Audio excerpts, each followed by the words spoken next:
英语要到小四以后才可以学，永远不会嫌迟，因为语言不是什么东西，语言只是工具而已。我是闽南人，我不会讲福州话，可是我初中我是到福州去读书的。那个时候州的老师是不管你历史、地理、数学、化学，他通通讲福州话，厉害就在这里，我一句话都听不懂。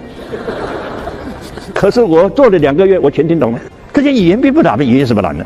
那你从小学那个东西，学到最后没有一句话说得好的，你就害死你的小孩了。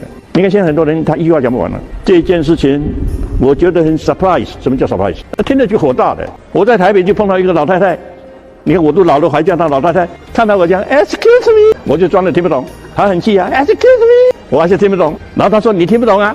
我说你不会讲中国话。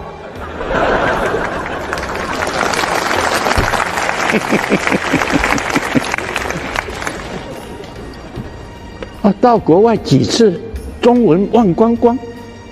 那这种人的低人到极点，他只是表示我了不起了。这个对民族自尊心是非常大的伤害。我也建议我们地方父母官、各级长官，凡是商店只有英文店号的，加倍课税。看谁搞得搞谁吧，对不对？你最起码要让人家有一半中文看得懂才行嘛。何况现在其实使用我们中国字的人是全世界冠军，最多人数。以前我们还很担心用了电脑以后，糟糕了，不学英语上不了。现在你用中文上电脑还比他快。我只要举一个例子中文字典始终就那么厚，英文字典每年增加，越来越厚。你要研究，你就知道到底哪一种文字好用。你看我们发明脚踏车以后，我们用3个字拉来用，脚踏车就出来了。他们拿不到啊，他们只好又造一个字叫 bicycle， 完蛋了。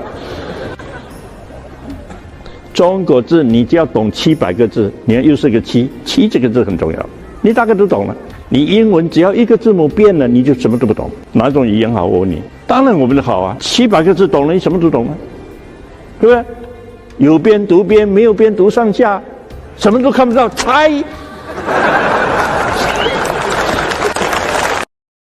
抖音。